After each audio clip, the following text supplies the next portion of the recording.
em quem está posta a sua confiança.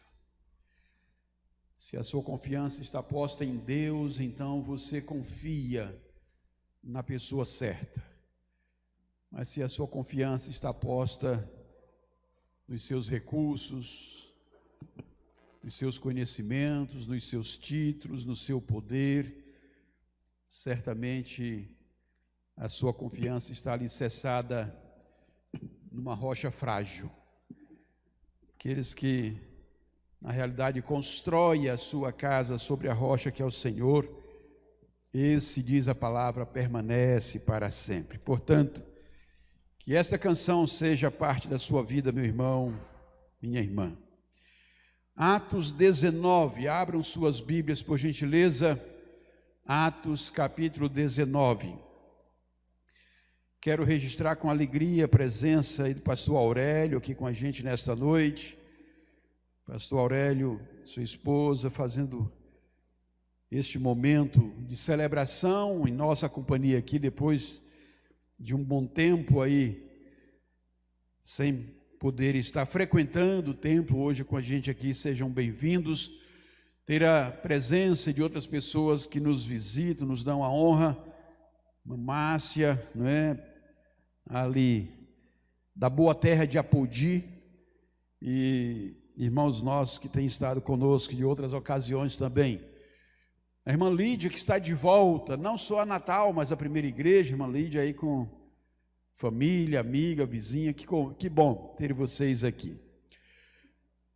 Louvo a Deus, meu irmão, minha irmã, pela sua vida, você que está conosco aqui na internet, nos acompanhando de uma forma remota também.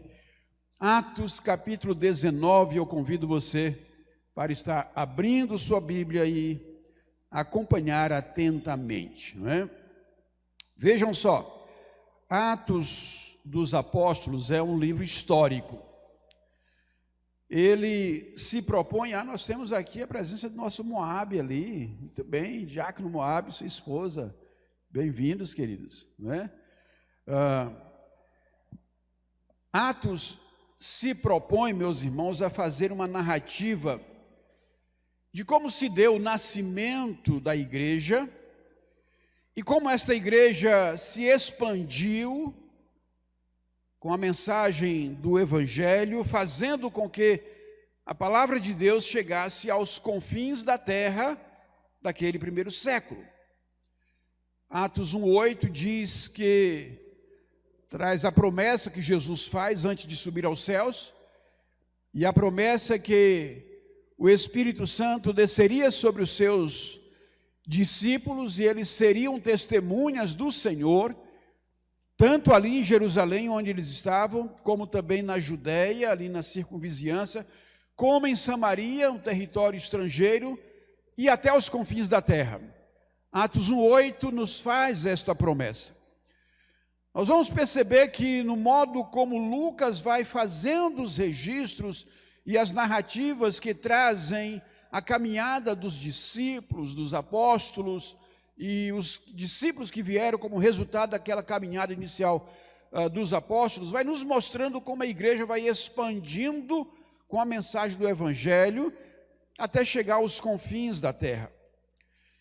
E dentre aquelas figuras que se sobressaem no livro de Atos, Paulo é alguém que se destaca, alguém que salta aos olhos de qualquer pessoa que faz uma leitura cuidadosa deste livro.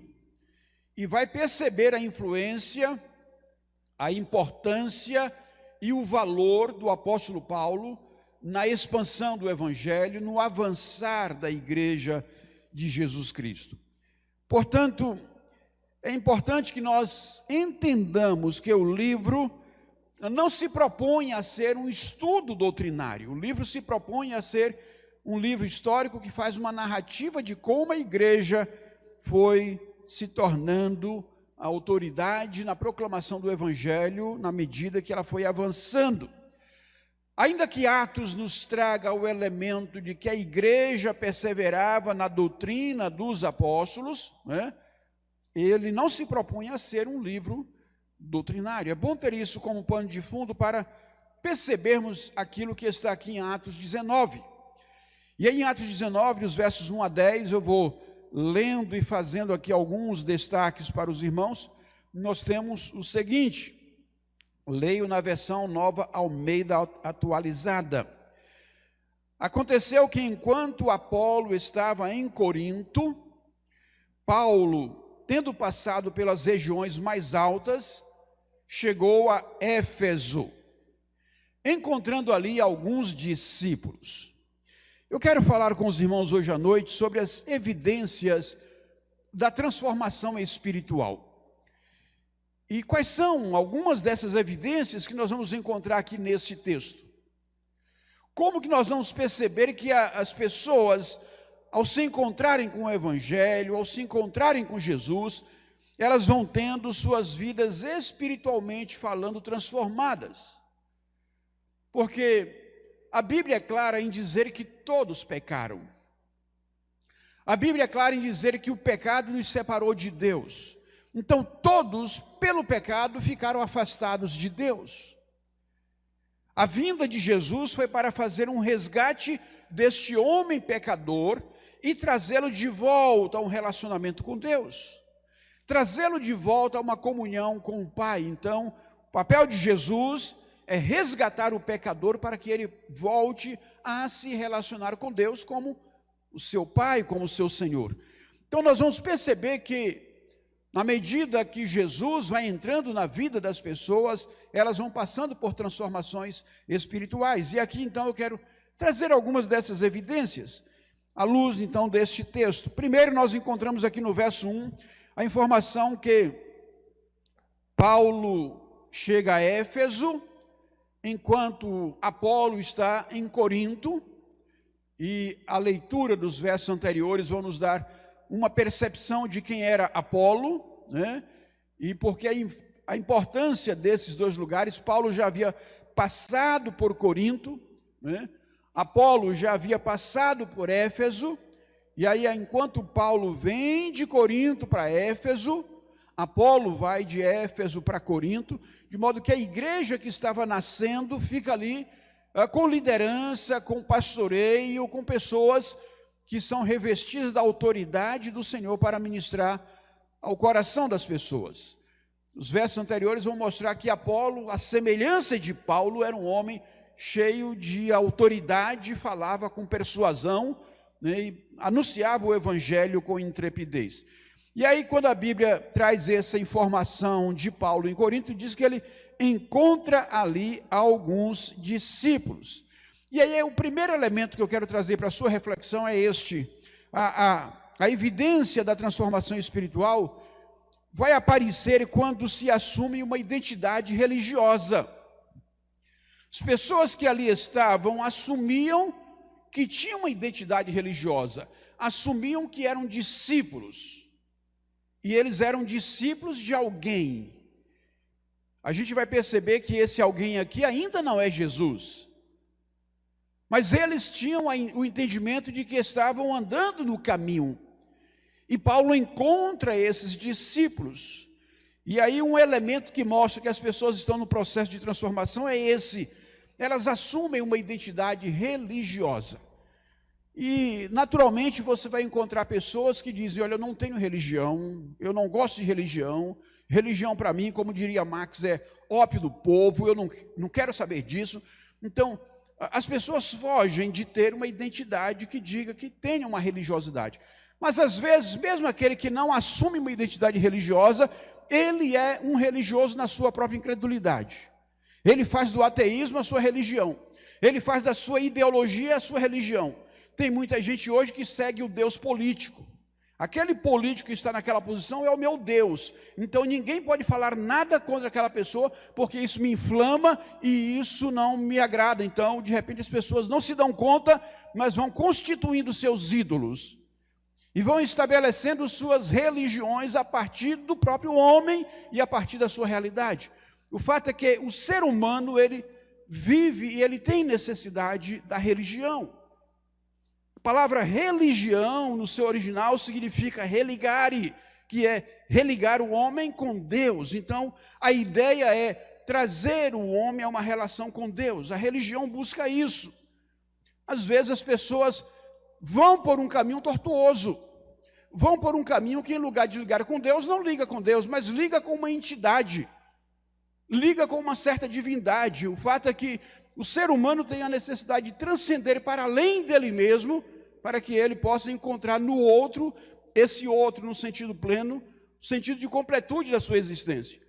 Então, quando as pessoas assumem que tem uma identidade religiosa, já fica mais fácil falar sobre temas de religião.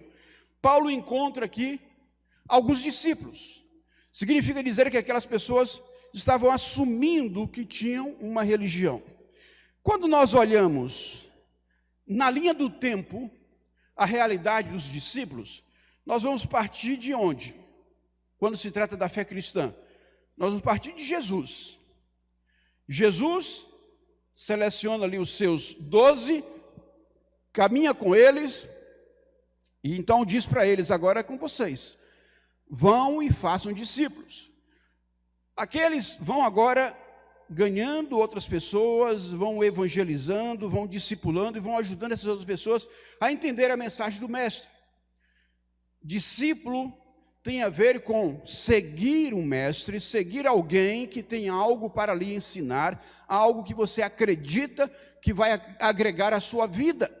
Então, antes de Jesus, já existiam discípulos. Os filósofos tinham seus discípulos. João Batista tinha os seus discípulos. Então, discípulo não nasce exatamente com Jesus. Quando Jesus vem, o conceito de discípulo já existe, não é? Alguns estudiosos vão a uma coisa muito mais antiga lá, a história dos gregos, quando fala de mentor que se torna o líder de Telêmaco, que o pai viaja para a guerra e deixa ele ali, então ele se torna aquele mentor que vai conduzir a vida. Então o conceito vem de muito tempo antes da chegada de Jesus.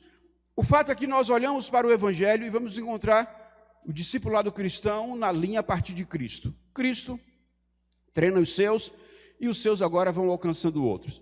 Aí nós vamos ver Jesus, depois nós vamos encontrar aqui nessa linha, para chegar a Paulo, Barnabé. Muito provavelmente Barnabé foi um dos 70 que andou com Jesus.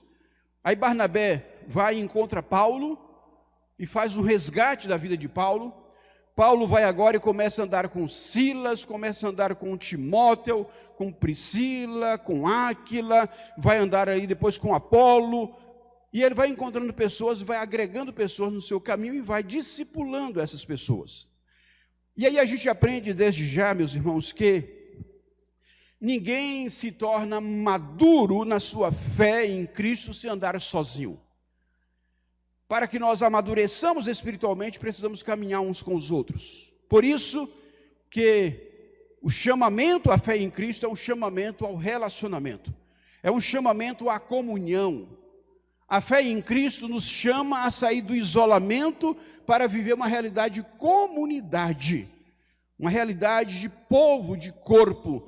E esse é o sentido que a gente vai encontrar ali em Corinto, vai encontrar em Romanos, mostrando a ideia da igreja como um corpo em Cristo, né? Uma pergunta que eu faço: você se lembra de alguém que marcou a sua vida, na sua caminhada espiritual, na sua caminhada de fé, na sua caminhada religiosa, ou na sua caminhada cristã? Você se lembra de alguém que marcou a sua vida? Quem lhe ajudou a ser quem você é hoje? Você consegue lembrar de alguém assim? Se você nesse momento abstrair-se desse ambiente aqui, fechar os seus olhos e permitir que a sua mente busque na sua memória a quem a sua memória lhe leva como a pessoa que lhe ajudou a ser quem você é hoje. Talvez um pai, uma mãe, um vizinho, uma avó, um amigo, um pastor, alguém desconhecido. Mas o fato é que a fé vem pelo ouvir, e ouvir a palavra de Deus. Então nós chegamos até aqui porque alguém anunciou para a gente, e de repente alguém caminhou com a gente, alguém pegou na nossa mão e nos ajudou a caminhar, e aí isso nos permite estar aqui hoje, né, podendo também ter a nossa própria vida espiritual sendo alimentada. Então, se você se lembra de alguém, quem você diria que lhe ajudou a chegar onde você está hoje na sua fé cristã. Aí agora, saindo desse tempo do passado e vindo para o presente e olhando para o futuro, a quem você está ajudando hoje a crescer na fé em Jesus? Em quem você está investindo hoje para que amanhã seja um adulto espiritualmente falando, maduro, porque você ajudou essa pessoa a crescer na fé? Tem alguém em quem você está investindo a sua vida? Alguém investiu em você? Você está investindo em alguém? A evidência da transformação espiritual, ela vai aparecer não apenas nesse elemento da identidade religiosa, mas aparece quando nós recebemos o selo do Espírito Santo. Veja o que diz o verso 2. Perguntou-lhes: vocês receberam o Espírito Santo quando creram? Ao que eles responderam: pelo contrário, nem mesmo ouvimos que existe o Espírito Santo. Aqueles discípulos faziam parte da comunidade, mas ainda não tinham o selo do Espírito Santo. Aqueles discípulos eram religiosos, mas ainda não eram convertidos. E aí é importante nós entendermos isso. O fato de nós assumirmos uma identidade religiosa não significa necessariamente dizer que estamos andando no caminho de Jesus como Senhor da nossa própria vida. Então, aqui nós temos esse exemplo. Pessoas que eram vistas como discípulos, pessoas que viviam numa comunidade religiosa, mas pessoas que ainda não haviam se encontrado com a pessoa de Jesus como Senhor e Salvador. Elas vinham de uma tradição religiosa, mas ainda não haviam recebido o selo de Deus em sua vida, que é a presença do Espírito Santo. No verso 3, então, nós temos Paulo perguntando: então, que batismo vocês receberam? Eles responderam: o batismo de João. Paulo explicou: João realizou o batismo de arrependimento, dizendo ao povo que cresce naquele que viria depois dele, a saber, em Jesus. E aí um terceiro elemento que eu chamo a sua atenção para a evidência da transformação espiritual, que quando acontece de alguém crer em Jesus, mediante o arrependimento dos seus pecados, essa pessoa que é selada pelo Espírito Santo agora experimenta a transformação que a Bíblia vai chamar de um novo nascimento. A pessoa agora vai receber a marca do Senhor na sua vida, o selo do Senhor na sua vida, e a Bíblia diz que ninguém e nem nada poderá lhes arrebatar das mãos do Senhor. Nada poderá arrebatar aquele que é selado pelo Espírito Santo e que tem em Jesus a vida eterna. O batismo de João ali marcava a transição de sair da antiga aliança, que era a aliança que Deus havia firmado com Abraão, para a nova aliança, que agora era simbolizada pelo Cordeiro de Deus, que tira o pecado do mundo. E o Cordeiro de Deus que tira o pecado do mundo é Jesus. João, quando está batizando as pessoas e Jesus vai passando, ele aponta para os seus discípulos e diz: este é o Cordeiro de Deus que tira o pecado do mundo. Então João batizava as pessoas, preparando-as para o encontro com o Senhor, preparando para se tornarem receptivos ao Jesus que viria como Senhor e Salvador. Mas aqueles que eram batizados no batismo de João, o eram ainda na antiga aliança. Aquelas pessoas a quem Paulo encontra lá em Éfeso, haviam sido batizadas no batismo de João, logo haviam sido batizadas naquela que era a aliança de Deus com Abraão. O batismo de João não conferia a graça do perdão, mas era um sinal de um coração quebrantado, era o sinal de alguém que mostrava uma intenção de dizer: eu quero ter uma experiência real com o Messias, com o Salvador, com o Senhor. Então anunciava uma intenção, era como uma declaração de intenção de fé, aquilo que vinha do coração daquelas pessoas. O batismo ali tinha, digamos assim, o valor de preservar a tradição. A tradição na qual os filhos de Abraão eram batizados, então aqueles que foram batizados por João conservavam a tradição. Já o batismo em nome de Jesus era o sinal de um novo nascimento. Era o sinal de que verdadeiramente a fé agora adentrara ao coração daquelas pessoas. O verso 5 vai nos ajudar a ampliar esse entendimento quando diz, olha, eles, tendo ouvido isto, foram batizados no nome do Senhor Jesus. E ser batizado no nome de Jesus significava cumprir aquilo que está lá em Mateus, batizando em nome do Pai, do Filho e do Espírito Santo, Mateus 28, 19. Então esse novo batismo agora testemunhava que aqueles agora eram verdadeiros discípulos de Jesus. Até então, eles eram discípulos de João, e aí agora vai se cumprir Mateus 28, 19, portanto, vão e façam discípulos de todas as nações, batizando-os em nome do Pai, do Filho e do Espírito Santo. Sim, meus irmãos, o batismo cristão também é um ato de obediência a Jesus. O batismo cristão nos leva a imergir no corpo de Cristo, que é a sua igreja, mas sobretudo estar imerso na própria pessoa de Jesus como Senhor da nossa vida.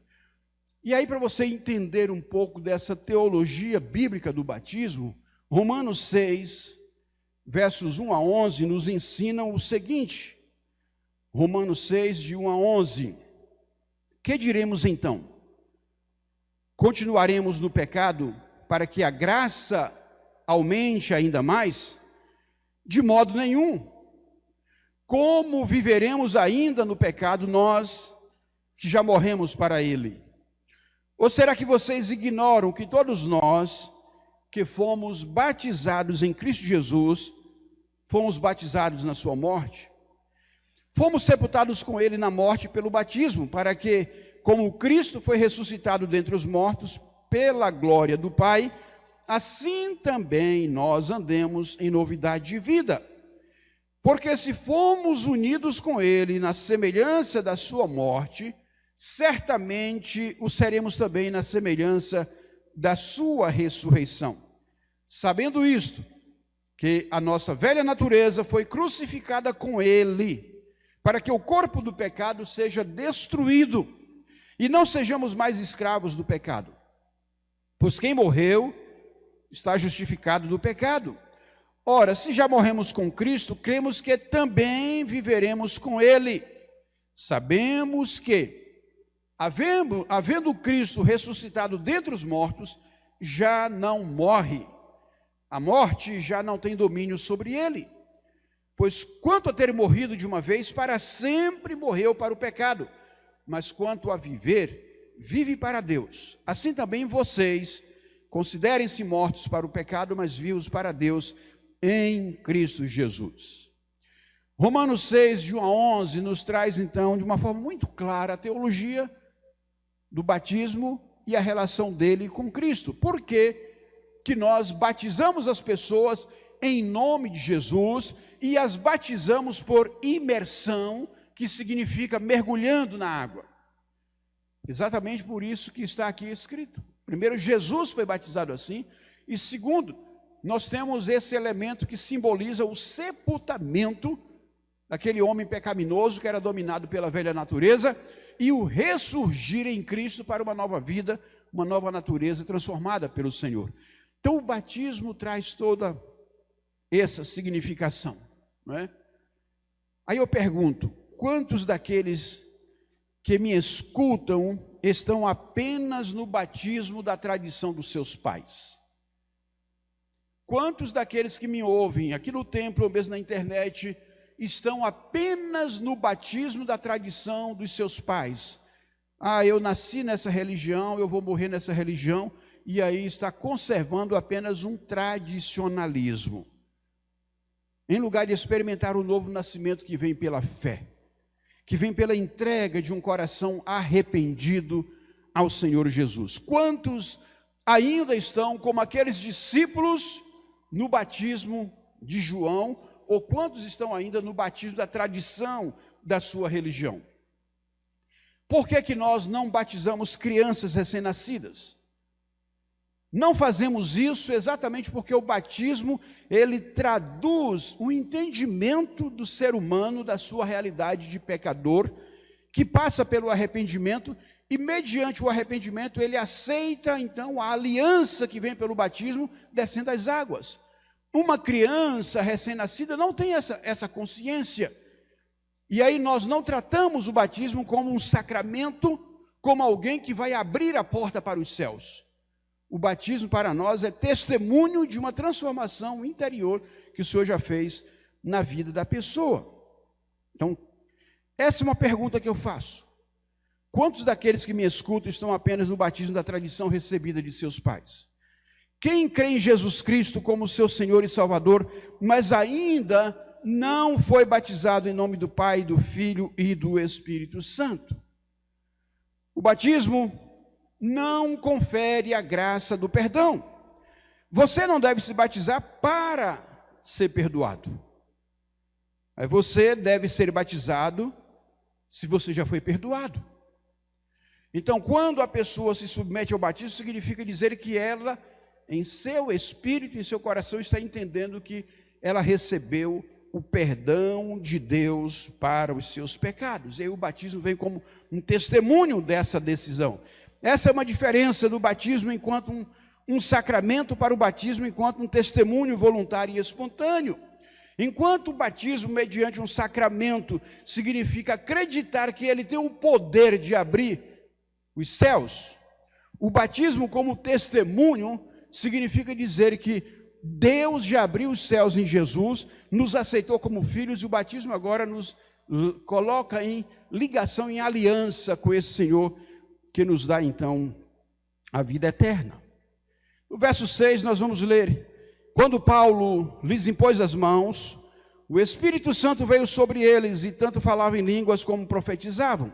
Eram ao todo uns 12 homens. Então a evidência da transformação do Espírito é a evidência da transformação espiritual, que nós recebemos o Espírito Santo quando cremos. Recebemos o Espírito Santo quando cremos e quando somos batizados no nome do Senhor, confirmando agora o selo do Espírito de Deus na vida de uma pessoa. Uma vez crendo em Jesus e sendo batizado em seu nome, temos agora uma aliança com o Senhor. E agora o Espírito Santo passa a habitar em nós. E este é o selo, meus irmãos, que nos garante que somos filhos de Deus. Efésios 1, versos 13 e 14. Vejam, Paulo está aqui na cidade de Éfeso. Mais tarde ele vai escrever uma carta para esta igreja, e esta carta se chama Efésios, e ele vai dizer no capítulo 1, versos 13 a 14, o seguinte: nele também vocês, depois que ouviram a palavra da verdade, o evangelho da salvação, tendo nele também crido, receberam o selo do Espírito Santo da promessa. O Espírito é o penhor da nossa herança até o resgate da sua propriedade, em louvor da sua glória.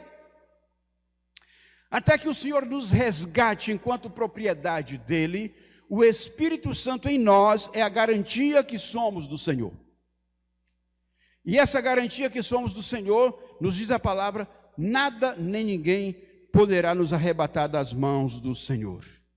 Vejam, era um pequeno grupo de 12 pessoas. O texto bíblico está dizendo. Paulo, depois de constatar que eles ainda eram discípulos somente dentro de um ambiente religioso, mas sem a experiência do encontro com Jesus, lhes anuncia a palavra, lhes batiza e agora vai caminhar com eles, ensinando, doutrinando e discipulando para que eles se tornem frutíferos, produtivos no reino. Jesus começa com um grupo de 12 e o evangelho avança. Paulo treina esse e outros e o evangelho avança. Às vezes, as coisas que começam pequenas, elas crescem e elas se tornam grandes e elas têm um alcance significativo. Aquela igreja de Éfeso se tornou uma das 7 igrejas lá do Apocalipse. se tornou uma das 7 igrejas farol da Ásia Menor naqueles dias, uma das igrejas de referência para o mundo na época, não é? É bem verdade que, mais ou menos uns 40 anos depois daqueles dias, nós vamos encontrar aquela igreja dando sinais de acomodação. Nós vamos encontrar aquela igreja colocando em risco as gerações seguintes. Apocalipse 2, de 1 a 5, diz: ao anjo da igreja em Éfeso, escreva: estas coisas diz aquele que conserva na mão direita as 7 estrelas, e que anda no meio dos 7 candelabros de ouro. Conheço as obras que você realiza, tanto o seu esforço como a sua perseverança. Sei que você não pode suportar os maus e que pôs à prova os que se declaram apóstolos e não são, e descobriu que são mentirosos. Você tem perseverança e suportou provas por causa do meu nome, sem esmorecer. E aí vem a advertência: tenho, porém, contra você o seguinte: você abandonou o seu primeiro amor.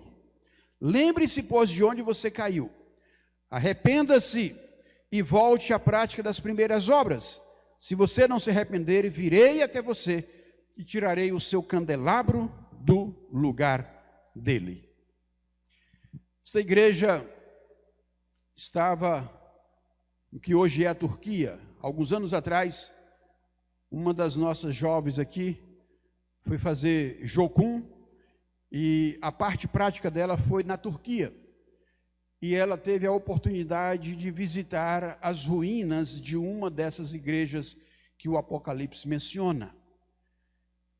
E aí a gente precisa fazer uma reflexão quando a Bíblia diz: as portas do inferno não prevalecerão contra a igreja. Mas essas igrejas fecharam as portas. Outras igrejas estão fechando as portas no mundo. Os irmãos têm as notícias daquilo que vem da Europa, igrejas, templos suntuosos, que no passado foram farol do avivamento, hoje estão fechados, transformados em bares, em mesquitas, em outras coisas mais. Então, como entender essa palavra bíblica: as portas do inferno não prevalecerão contra a igreja? De fato, as portas do inferno não prevalecerão contra a igreja de Jesus que está no mundo. Mas igrejas locais perecem. Igrejas locais fecham as portas. Igrejas que se permitem ser implodidas por dentro. Igrejas que, na verdade, não se dão conta dos inimigos internos contra os quais ela tem que lutar, muitas vezes fecham as portas. As igrejas do Apocalipse são um sinal disso. Poucos dias, finalzinho de janeiro, começo de fevereiro, recebemos uma carta do David Cornfield, que é o autor das anotações da Bíblia do Estudo Discipulado, nosso mentor, e ele então manda uma carta para as pessoas que caminham com ele, trazendo o resultado de uma pesquisa feita pelo Instituto Barna nos Estados Unidos. E aquela pesquisa traz um resumo mostrando o que aconteceu, ou os efeitos da pandemia na vida de muitas igrejas e pastores. E aí ele coloca o seguinte: olha, pastores que estão seriamente considerando se afastar do ministério em tempo integral passaram de 29% em janeiro de 2021 para 38% em outubro de 2021. Isso representa um salto de 31% em 9 meses. Pastores pensando seriamente em se afastar do ministério. Desses 38%, 51% dos que pensam desistir estão nas igrejas históricas. Igrejas como a nossa e outras. 34% estão em igrejas não históricas. Em 2016, 85% dos pastores classificaram seu bem-estar emocional como bom ou excelente. Na pesquisa de outubro de 2021, esse resultado caiu para 60%.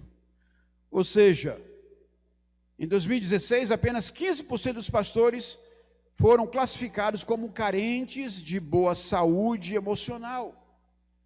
Em outubro de 2021, 40% fizeram um salto aí de 166%. Dentre os pastores que disseram ter considerado seriamente deixar o púlpito, cerca de 50% diziam estar indo bem em seus relacionamentos. E um terço dizia estar bem emocionalmente. O Instituto Barna descobriu então que o fato é que as pessoas de menor saúde de relacionamento, de menor saúde emocional, são as pessoas que mais significativamente estavam naquele momento pensando em desistir dos seus ministérios. Com base nisso, um apelo que nos é feito é importante a igreja do Senhor entender que agora é uma hora de juntar os esforços para fazer frente a esse tipo de situação que está avançando pelo mundo. E aí ele destaca o seguinte: a igreja está perdendo em 3 frentes. Está perdendo os seus jovens, está perdendo sua reputação e sua voz ao se politizar, e está perdendo os seus pastores. Então, ele nos conclama a orar para que o Senhor intervenha para reverter essas ondas que ele chama de perdas que estão acontecendo. Pessoalmente, meus irmãos, eu estou convencido que a estratégia mais poderosa que nós temos para levantar uma nova geração é a estratégia de discipular a igreja do Senhor, para que a igreja do presente discipule as próximas gerações, de modo que nós possamos cuidar uns dos outros, nós possamos alimentar espiritualmente, mutuamente, nós possamos potencializar os nossos irmãos para desenvolverem seus talentos, colocar a serviço do reino suas habilidades, seus conhecimentos, suas vidas, avivar a igreja de Jesus por meio do estudo, do ensino da palavra. Nós precisamos de uma igreja que desenvolva uma cultura de relacionamentos saudáveis em pequenos grupos. Relacionamentos saudáveis em pequenos grupos. Às vezes você entra e sai da igreja anos a fio e você não consegue aprender nem o nome de 10 pessoas. E aí você diz que faz parte de uma igreja onde você se sente inserido nela, mas você entra e sai e você não fala com as pessoas, você não conversa com as pessoas, você não se relaciona com as pessoas, você sequer sabe o nome das pessoas. Numa grande congregação isso pode acontecer e acontece. Mas quando a igreja caminha em pequenos grupos, ela ouve o coração uns dos outros. Ela consegue sentir o pulso do irmão, da irmã, e ela consegue ser sensível à necessidade uns dos outros. Eu sei que de repente, meus irmãos, é sair de um paradigma em que nós estamos acomodados em ser uma igreja da comunidade. Sair desse paradigma para ser uma igreja de varejo, uma igreja de pequeno grupo, uma igreja em que as pessoas se relacionem olho no olho, uma igreja onde as pessoas consigam prestar conta umas para as outras, falando das suas lutas, tribulações, necessidades. Então precisamos ser uma igreja de relacionamentos saudáveis em pequenos grupos. Precisamos de uma igreja onde o alimento espiritual vem pelo estudo regular e sistemático da palavra de Deus. A palavra de Deus não pode ser para você um ornamento na sua biblioteca. A palavra do Senhor não pode ser mais um livro na sua estante. A palavra do Senhor não pode ser aquele livro que você pega no domingo, limpa a poeira para trazer para a igreja quando traz. Porque hoje você tem no aplicativo, hoje você tem a leitura do texto exibida na tela, então de repente você pensa, nem é necessário trazer minha Bíblia. Então de repente você se acomoda e a Bíblia é apenas mais um livro na sua experiência de fé e ela não faz diferença para você.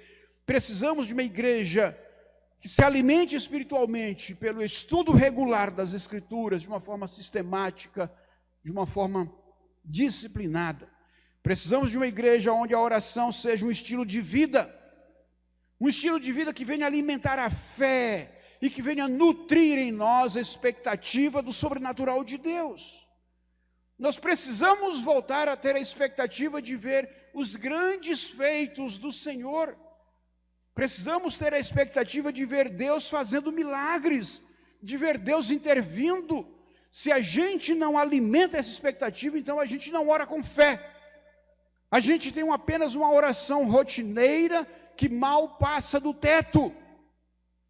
Precisamos sim ter uma vida de oração em que os irmãos precisam voltar a ter madrugadas na presença do Senhor, em que o irmão possa voltar a dizer: eu estou jejuando a Deus para dar a você, meu irmão, dar a você, meu discípulo, uma vitória nessa luta que você está enfrentando.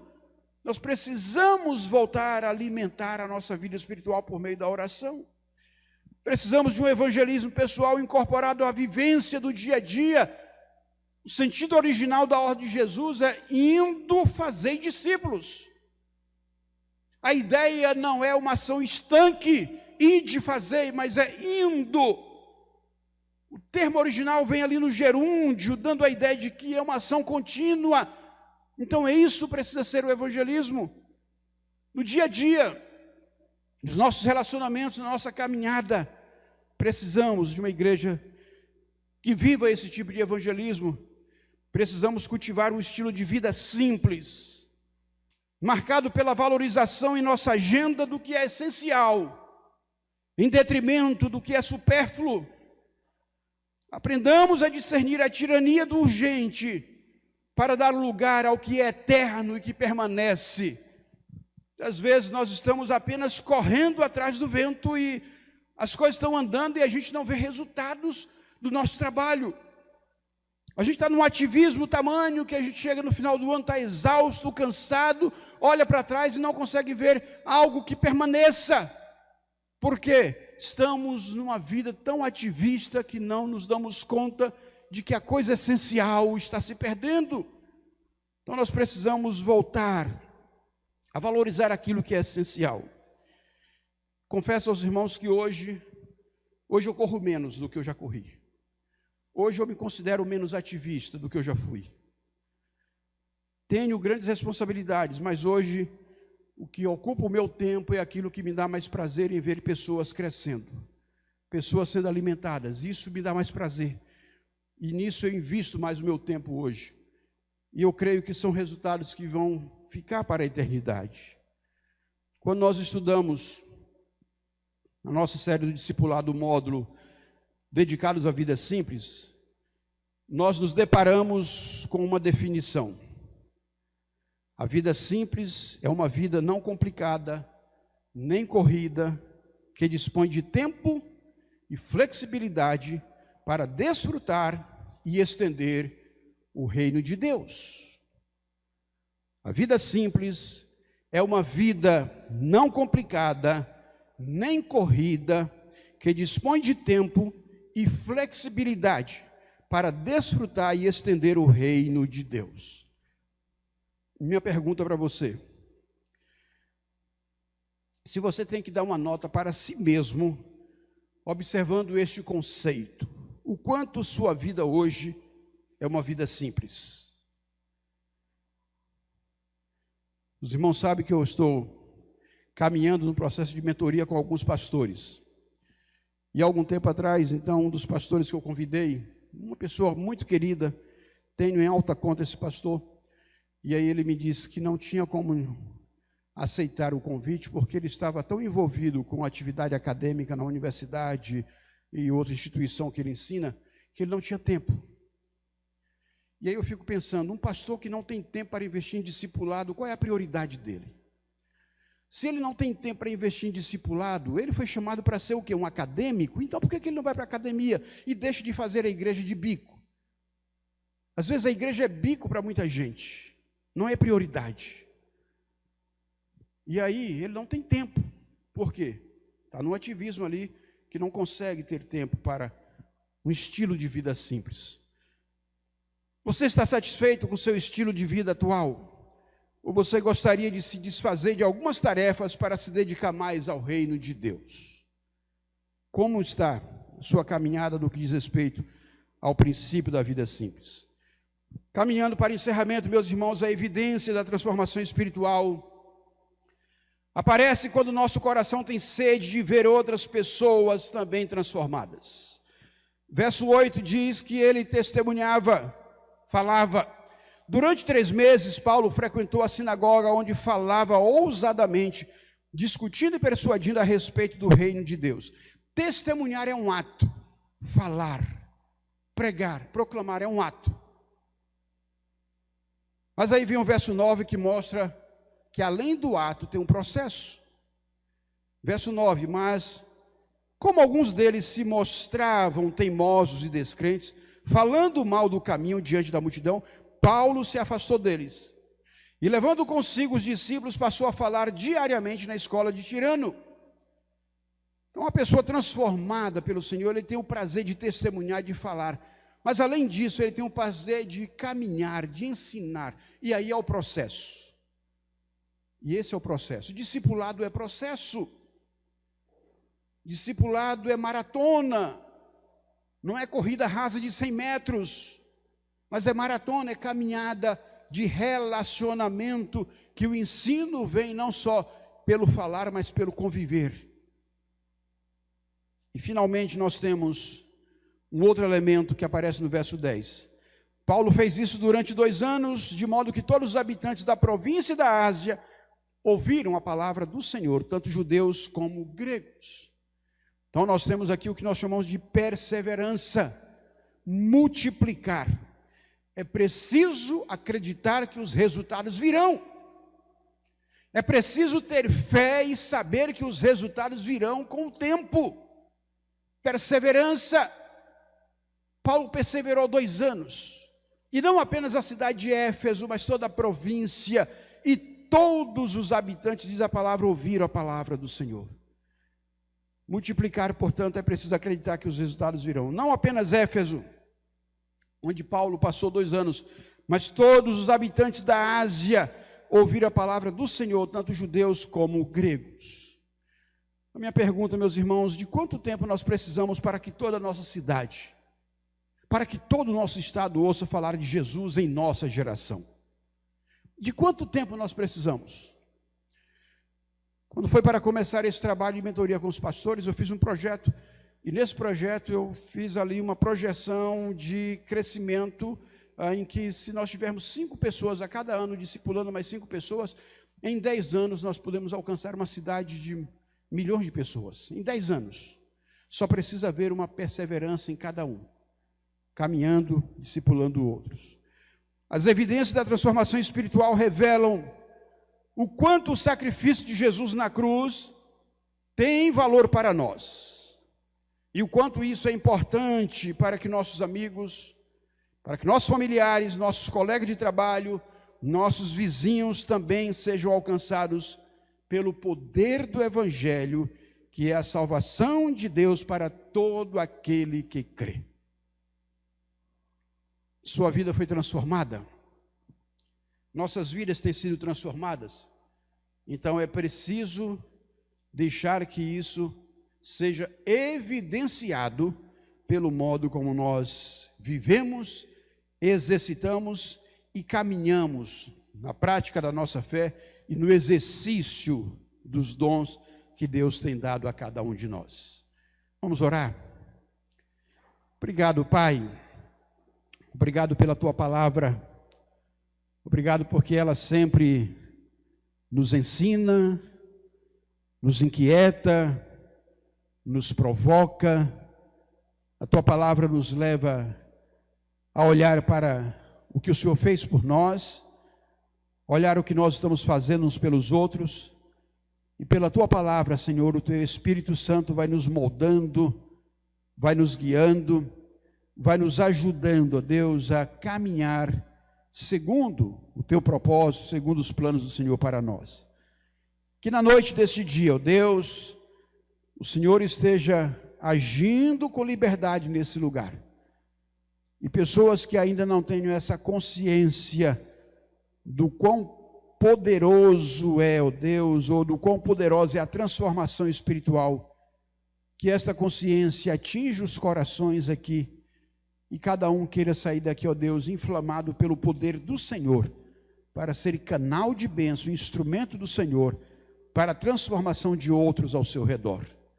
Tenha misericórdia de nós, e venha, ó Deus, com teu Espírito Santo soprar sobre nós o sopro da tua unção, o sopro da tua autoridade, e que o poder do Senhor se manifeste entre nós e nesse lugar, para a honra e para a glória de Jesus. Amém. Amém.